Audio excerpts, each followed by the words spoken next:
You want to start it? Hello, everybody, and welcome to another Top 5 Thursday episode of Box Office Banter.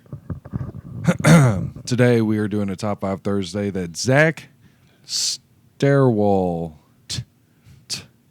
sent us in the Facebook group. Hell yeah, Zach. I've done at least a couple of his, I think. Yeah, he actually usually puts out some pretty good ones. Yeah. So, I mean, it's always like dark and fucked up, and that kind of appeals to me. So solid to me. And so we're doing the duo top you, 5 again, so you get to hear two people cover your yeah, shit. we're doing this one together, by the way. Yeah, like right now. I'm not at my house. Yeah, so shout out to you, Zach, for the top 5 most disturbing scenes from movies. Disturbing moments, should I say. Yeah. This is not disturbing movies. I got confused on that. I literally had like 4 out of 5 movies that were disturbing, and I literally was like, wait a minute. I looked at my phone, and I was like, fuck, I got to start over. Because all those disturbing movies, I'm like, I don't think any of them have the most disturbing scenes. So I literally have to start from scratch, and I did. So that fucked me up. But what is your number 5, without further ado? Let me get the old trusty. That was horrible. I'm sorry. So, yeah, my number 5. Say, it's like you got to like do your list right now. It's like you do have a list. I got to right? do my list real quick. All right, guys, we'll be back. My number 5 is Christmas Chronicles. I'm just kidding. No, so, I was like, you're not prepared. My number 5 disturbing moments in a movie goes to the movie The Road. And it's the basement scene. It's Fury Road. Mad just Max? The Road. Oh, okay. With Viggo Mortensen. I thought you said The Robe. Plays Aragorn. Oh, yeah. Son I know of what you're talking Arathorn. about. I know what you're talking about. Anyway, this movie is post-apocalyptic. It's one of the most depressing movies you'll ever see. It's a beautiful movie. I love it. But this basement scene, it's full of cannibals, and they've got a whole bunch of live, like, people chilling, like, chained up and everything, just, like, basically torturing them before they eat them. And it's just a really, like, I don't know, like, the scene really gets under my skin. Because I just put myself in, like, their shoes, like, oh, my God, if I was in this He's position. not lying. It's definitely under there. It's there. Like, it's... Don't pass it on, dude. I was in a Morse here today. It's like the fucking thing in The Mummy. That dude just sprints into the wall. Is that beetles inside of him? Yeah, dude, just serious lumps. What was it, the fat guy in yeah, that? whatever, fat Arabian Night dude or whatever. So, yeah, The Road. If y'all haven't seen The Road, check it out. Not for the faint of heart, by the way. They're but paving it really well. Yes. My number 5, and I actually had something else to say, but we're going to let it go because we're not going to pause this. My number 5 is The Gray. Ooh, good movie. And as soon as I say that, everybody's probably like, the movie with the wolves? What the fuck was disturbing in that? Can you think of something disturbing in that? I bet you're like, no. You're really thinking. I'm trying to think. Go on with it, but I'm... Yeah, well, let me tell you what's disturbing in that. For me, I was like, I was stoned to the bone, bro. Like, I mean, I was fucking higher than a kite on angel dust. No, I'm just playing. Weed. You'll be like, woo, he used to be like, no, I didn't. I can't even smoke bud anymore, and that's all I ever touched, Rodney. But damn, son, that shit had me fucked up. And what shit would that be from The Gray? I was trying to kind of let it go, see if you can remember. I forgot for a second, so that's why I forgot to think about it. All right, at the start of the movie, of course, and that's what I wanted to say, and that I forgot about even before this. We keep forgetting about everything. Is there's probably gonna be spoilers in this, so yes. Beware. You even too, beware. You might hear something you don't want, something you haven't seen. That would suck. Oh Jesus, doing the Undertaker eyes roll back, but. No, when the plane initially crashes in The Gray, there's people that I guess are like dead, but there's one dude that's not fully dead, but he's like dying. Yes, okay. And I was like freaking out high already when I watched this movie. I was kind of hoping the movie would calm me down in a way. And I watched this motherfucker, and basically they don't know what to do with him. He's going to die. And Liam Neeson just comes over and basically coaches him into death. And I was so uncomfortable and disturbed the first time I saw that scene. And he's just like, I don't want to die. He's like, I got wife and kids at home. And you're just like, Jesus Christ, he's got wife and kids. Do something, Liam Neeson's. And Liam Neeson's like, you're going to die. He just tells him flat out. He's like, but it's not the worst thing, though. He's like, it's almost like a nice warm breeze that hugs you. And just let it wash over you. And I'm listening to this, and I'm like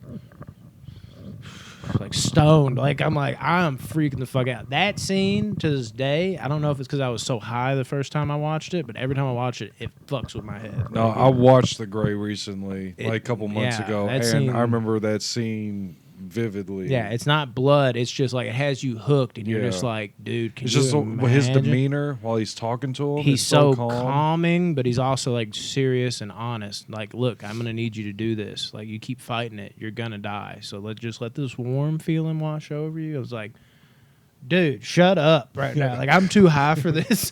You're freaking me out, Liam Neeson's. But yeah, The Grey is my number 5. Awesome movie. Yeah, so I bet love nobody The Grey. saw that one on there. They're like, well, did the wolves eat somebody like really hard? Like, what happened? Yeah. That's what happened. So, my number 4, Tyler will appreciate this one. Tyler Payne. John Wick, Chapter 2. A Quiet Place. Ooh, really? That I'm trying. Now you got me. Like, I almost like this whole guessing game of Yeah, like, it's actually pretty cool. What's disturbing in that? Because I'm over here wondering. So, I'll give you a couple seconds. Maybe the kid getting ate? No, but that's pretty messed up. it's That surprised messed up, me yeah. that they did what they did with that I scene. felt so bad, especially as like a dad watching that now. Oh my God, knowing you couldn't get there in time. Well, A Quiet Place it was a surprise movie. Really good, really solid. Especially for it being not till like the third act of the movie when there's talking. So it's literally quiet. Other the than whole when they movie. went under that like waterfall. Yes, and the they had waterfall scene, chance which was to a beautiful scene. By the way. I love how they kind of added that in there. But yeah, there's not too many, I would say, disturbing moments. There's a couple I can think of, but for me, the number one disturbing moment in this movie. I'm completely lost. I don't know. Like, nothing disturbed me in that movie that I remember. There's a scene. But you probably would have said the same thing with the Grey until I brought it up. Yes. So maybe there is something in here. There's a scene where she's pregnant, and she has to walk downstairs. Yeah. And you visibly are seeing that there's a nail sticking up in the stair. I know On one what of you're the talking about. steps. Yeah, and that's immediately where my mind went. But I was like, did this disturb me And this she's much? walking I've seen this slowly. happen to Marv in Home Alone, dude. I've been prepared for this shit. I'm seasoned. Well, it's not the fact. The way they went about doing it was the camera panned at the nail, and then it pans at her, and you're like, oh, okay. Now, where's this going? And then it's back and forth, and you're like, oh no, she's not. They're not gonna blatantly let her stay. Then before you know it, steps right on the nail, right through the foot, and it makes my stomach like Every time. every single. And I know it's coming too every single time, but it's one of those scenes. It's just like. Oh, I've stepped on a nail that's gone through my foot. That shit sucks. That's I mean, probably it's why. kind of weird though because the pain afterwards close to isn't that home. bad. It's like as soon as it happens, it's awful. The pain is tremendous. But Tremendous. dude, the way that scene was shot was perfectly done in the most intense way. It was disturbing to me because It was makes solid. Me, like, queasy. I mean, I don't know if that would go anywhere near my most disturbing scenes, but I could see how it's more personal things, especially if you stepped on a nail. And everybody that I know winces when scenes like that where a character has to step on the nail. They did, like, literally, I've never met somebody like that has ever, like, I've been watching a movie with somebody where that rare occasion happens, and every time people are like, "Ugh." It's just, there's something about that gets to people. But I will say it helped build up like the best scene in that movie, like the whole quiet, and then the finally the release of Emily in the Blunt where she tub. screams in the tub. I had straight up chills in that moment in the theater. I was like, "Let's fucking go, dude! This movie's getting good now." Yeah, it had a great Yeah, ending to it. you know it had to have worked because that was a part of that build up. That was you were on edge, and that was a big part of leading to that part. So Yes. I fuck with you on So that yes, one. my number 4 is the nail in the foot scene in A Quiet Place. Okay, my number 4 is from the movie Possession. I talked about this not that long ago. Possessor or possession? Possession, not possessor. I had this as my movie of the week not too long ago. It has Sam Neill in it, and Oh, a that's right, girl's okay. name that is escaping me. This movie is, seems like your typical like crazy fatal attraction type relationship, and it just keeps getting weirder and worse and weirder and worse to the point you downright can't stand it. Like in a way you're like, I almost can't watch this because it's just these motherfuckers are annoying and violent. It's off-putting, but you start to just embrace it and you're just like, this is fucking amazing. This movie is fucking out there, and it keeps getting more out there. And I hate to tell you, Rodney, but spoilers coming your way. By the end of it, you find out there's a girl and there's like a monster that is kind of, I don't know, maybe this is the monster here. I think I just summoned it. And the monster, essentially, Sam Neill walks upstairs, right? And he sees this tentacle like monster mounted on top of her, having like sex with her. And when I watched that for the first time, I was so off-put and grossed out, almost like borderline bestiality, and creeped out. And it was like the ultimate, oddly enough, like payoff. Like seeing that, you're like, because everything was going to fucking level 10, and then that took it to like 11, and you're like, does this movie ever let up? Good Lord. And that just, I still, like, I have that image, that imagery just ingrained in my mind, and it won't go away. It's just fucking ridiculous, and it disturbed me. I was like, what am I fucking looking at right now? Like, imagine walking up on someone, your girl, like, cheating, even if you hate her and you're divorced, but you don't just walk in on that. You walk in on that. Whatever that is, that tentacle like beast, that is just fucked up, dude. Possession at number 4. Watch that. Underrated. Should be a horror classic more than it already is. I don't get it. It's essential to watch if you're a horror fan. My number 4. Yes, you're number 4.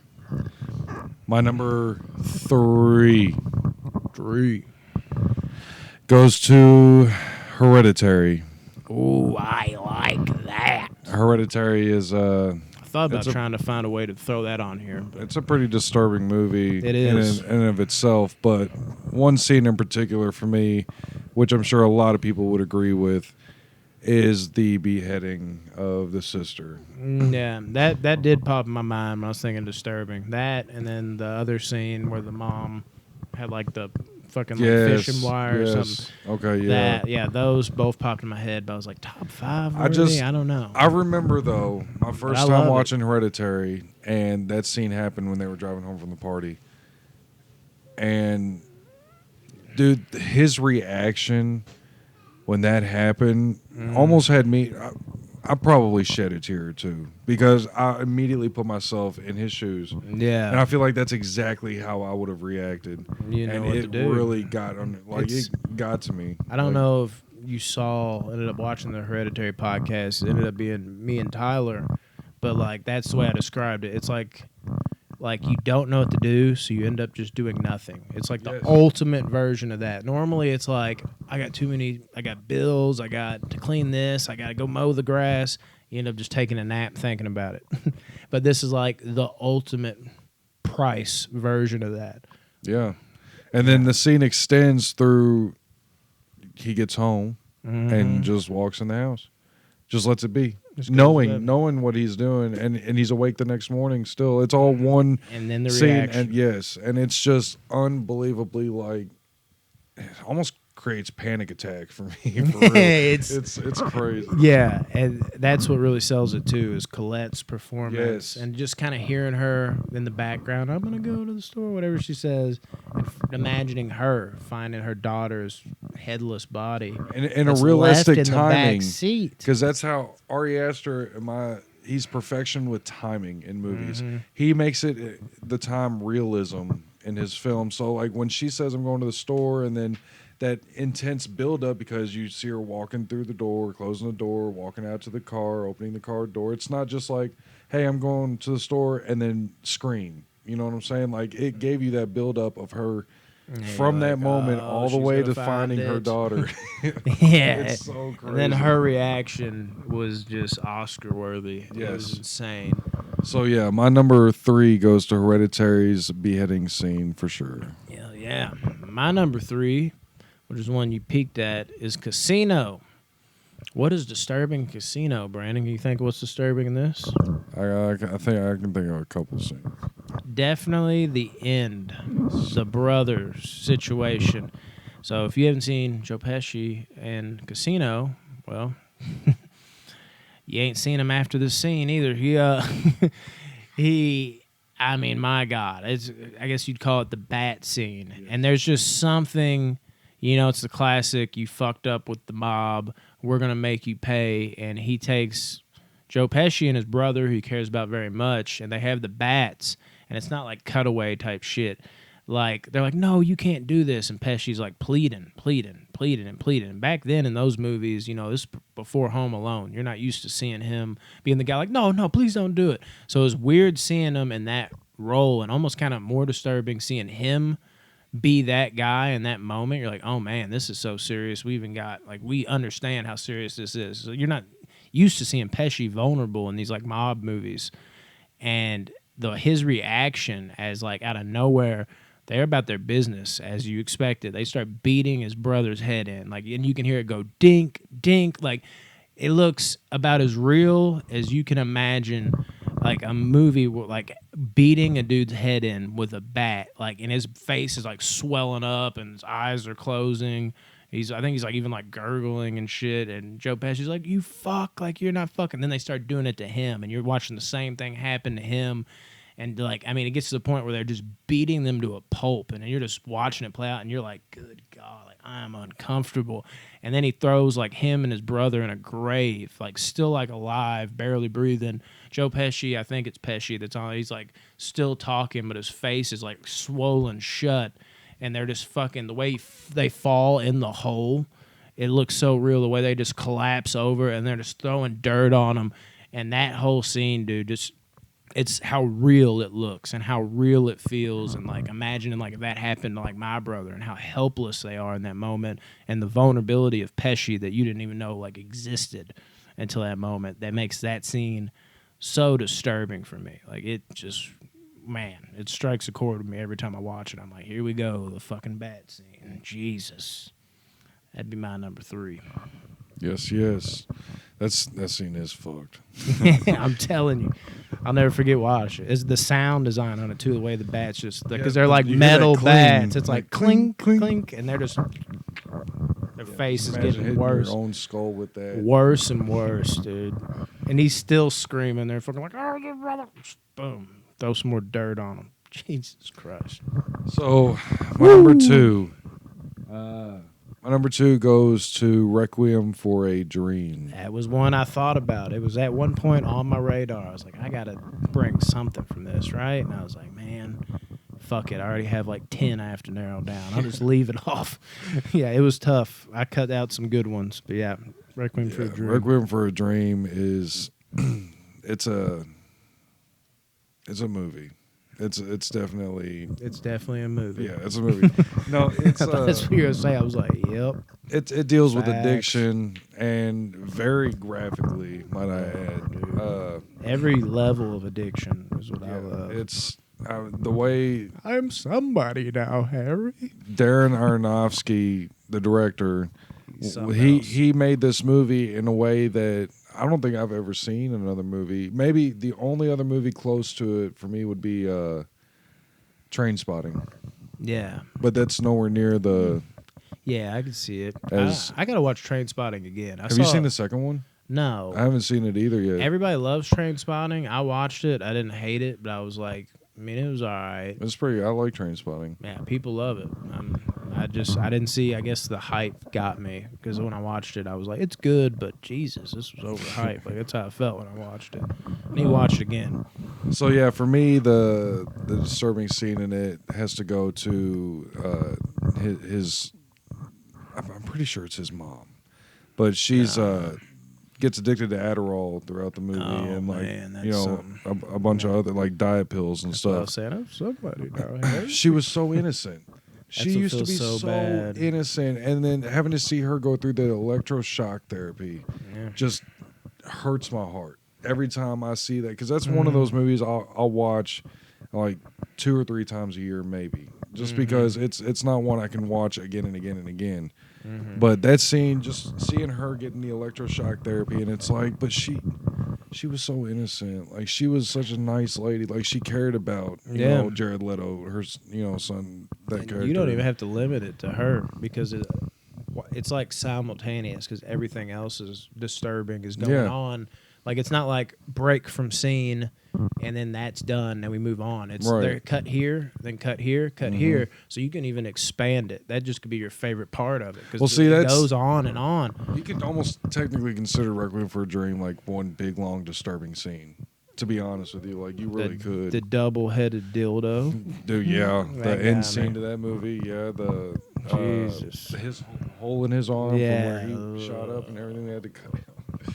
Yeah, but for me, the electroshock on the mom was just, disturbing to me because it was just like, dude, like, this is an old person. You always feel a little worse for the old people. Yeah, and it just, it sucked. And how like innocent she was. She wasn't just innocent. She was like innocent. She seemed like one of those rare, pure souls that somehow made it through life to that point. Yeah, letting her son pawn the TV every week and shit. Like, doesn't even matter. Like, dude, but it ruined her. And it's easy to fall in that trap. Sometimes it ain't just seeking out drugs. You're just going to the doctor's office. Next thing you know, you're hooked. Yeah. It's a trap. But yeah, Requiem for a Dream, number 2 for me. I feel it. Number 2 for me, and I do believe you said you saw this movie now, so you might have to plug yours again, is Bone Tomahawk. And my lord, I think anybody that's seen this movie knows immediately what scene I'm going to, and that would be the ending where, you know, Kurt Russell and company, you know, the dad from Step Brothers, whoever the fuck was in there with them, they were all fucking, you know, bolted in by these cannibals, if you haven't seen the movie. And there's some big, burly, mean, big old bastards. And they essentially, you know, like I said, are cannibals. And they chose to take one guy, I guess he was like the deputy or whatever, I can't remember off the top of my head right now, I'm blanking. And, you know, he was on, you know, I guess you'd call it a police force. It almost isn't in those like Western times. It's like, yeah, we got like 4 people, but whatever. He was with Kurt Russell, you know, working as a cop, and they take him out of the other like crate that they're kind of in. And when they take him out, he's like, you got to get out of here. Like, these dudes are merciless. He's kind of having his last little words of wisdom. He's like, man, I will tell them about you. I will do everything in my power to make sure your life lives on. And then when he goes to talk again, before he can even get the words out, they have like a big ass, like blunt object and this piece of wood that's sharpened at the end, and they smack it into the back of his throat. And he's like, whoa, to interrupt what he's saying, almost like, shut the fuck up. That's almost like what they were saying. Then he's like screaming while it's happening, starts skinning off the top of his head. And then after that, no, I skipped a part. Actually, they start skinning his head first. They take the top of his skin, they shove it in his mouth, and then they take the blunt object and hit the huge plank of wood into his throat, shoving it further back. And then they turn him upside down and take the sharp object they made while he's asshole naked, mind you, and they start chopping really hard down the middle until they pull him apart, and you see all his innards from his asshole where he got ripped apart come open, and he literally rips open and everything fucking spills out on the ground. And the first time I watched that, I was like,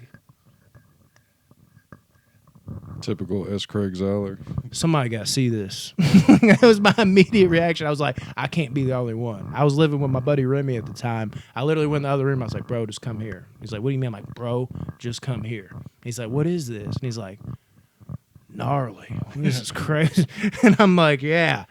I'm sorry, dude. I just couldn't be the only one that just saw that because I can't believe what I just saw. And every time I've watched that with somebody else, they've all been like, that might be the most fucked up thing I've ever seen.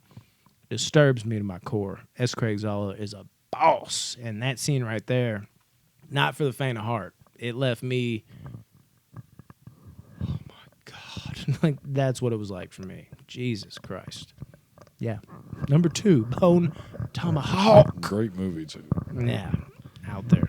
Man. All right. My number 1. This is one of those scenes that stuck with me since the day I watched it. The day I I was can born. never get it out of my head. Every once in a while, it pops into my head, and I vividly picture this scene. Oh, yeah. And this is the kind of effect it had on me. I got a few of those. And I was with you when I watched it. Man. Yes. Now I'm trying to think of what this could be. My number one goes to Lords of Chaos. I almost put it on here. I came Yes. close. This movie is an abundance of joy, I tell you. You surprised me. I didn't expect it to be number one. I came so close. Well, I to putting it told on you here. before this, I Yeah. said you're gonna like my number one. Yes, I wanted to put But- it on here. It came close, Dude. Now I'm glad I didn't because our lists are different. The suicide scene. Yeah, This man, this teenager, should I say, has already cut his wrist once in the live show and went to a restaurant afterwards with bandages on his Man, arms, just, like, wrapped it pale up as with, shit. Paint, not paint. What the fuck I said that for? With blah, blah, blah, blah. What was it? I think it was I said paint and it threw me off so much I couldn't even remember what the word tape was. Tape. Yeah, I that's think what it was. they just Tape. had They like taped it. duct tape around Live show cuts his wrist, but that's not the disturbing part, my friends. it. No, we ain't even there yet. Look, this dude has an obsession with death. Okay, Literally. This He's is like- what is it called? he's picking- deathcore. Yeah, they're doing This- deathcore music, but if you haven't seen this, he takes a dead like roadkill animal, puts it in a bag, and he's like huffing it. That's the type of shit this Yeah. dude's on. This movie, it's actually a good movie. Metal. It really is, but It it's surprised pretty the shit fucked out of up. me the last year. So anyway, he's obsessed with death or whatever. You'd think that him cutting his wrist on stage would have killed him, but no. Not quite. This man is in his bedroom, okay, and he yet again cuts his wrist open on the same scars from the last cut. all the way down, he cuts deep them all as the way down, fuck. and just out of nowhere, just doing it, and he's just sitting there letting it happen, and he like shakes his head, and he gets up and starts walking to his table. Yeah. What does he do at this table? He takes a knife and slits his throat deep, slits his own throat, and just sits there, Like it's nothing. just coughing or like whatever. Gets up after slitting his wrist and his throat, mind you. Gets up and goes to his bed and sitting there, and best he can with messed up wrists and hands or whatever, gets a shotgun and shoots himself in the face. It's brutal. Kills himself. I'm like, oh my god, dude! Like after I watched that, I mean, I remember looking at Brandon like, oh my Jesus, what did I just watch, dude? Like it felt Shit is so deep. realistic, and because That's I what that watched movie his does character so well. from the beginning of that movie, Yeah. it made sense to me. I was like, oh, he seems like the type to do this, Yeah. but he's actually doing it, which is like, what the fuck? Like I say, seeing is believing, man. It's Dude, another level. It's and, one of those scenes. It just stuck with me. and what's crazy is like there's like two other scenes in that movie that I might even think are more disturbing. That's what's crazy. If you're talking about a certain stabbing scene, that's Yeah. pretty. But that didn't have the same effect. It had an effect, but nowhere near There's a like this one couple. did. There's a couple stabbing scenes, and the ending because of That's the one I'm talking who about. the character is and like being drawn to said character. It's just, and that's what it does. That's what this movie Well, the does. emotion the character portrays while it Yeah, happens. is ridiculous. And man, this movie is like, it feels so real, just the way it's filmed and how it's acted out, and then also it being like a true story, even though it's like loosely based, because some people have been like, this is wrong and this is wrong. Still, all those things together make that more disturbing for that reason. But I 100% agree. Yes. My number one is Lords of Chaos, the suicide scene. My number one is going to be Sleepaway Camp. And mainly, even more. This is a porn? Have you not seen Sleepaway Camp? No. Oh, dude. Well, I mean, if you know how it ends, you could almost be like, people might be into that. And the ending is so jacked up. She probably shouldn't hear about this. Not like she'll know what I'm saying, though. You got Fresh, so clean, Outcast. Why you look so weird? Yeah. Anyways, as I talk about some dark shit, Now I feel like, damn it, dude, I'm getting out. This is a big twist. If you ever watch Sleepaway Camp, it won't have the same effect. Close your ears. What's Vince Vaughn saying? Old school earmuffs. Earmuffs, yes. Yeah, that's what I'm gonna have to do. But I can only do one earmuff. But essentially, exactly. She won't know what I'm talking about. She's too young, thankfully. Sleepaway Camp is your basic camp slasher that I feel like's really been elevated by the end of the movie. The whole movie, people are getting killed.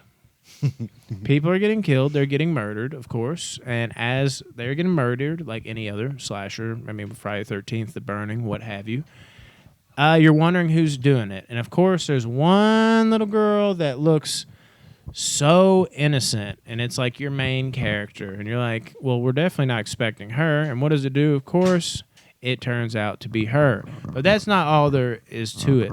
At the end of the movie, the people go over, and she's kind of humming a song sitting by, like, you know, the lake or whatever, and she's, like, rubbing the guy that she's been talking to's head.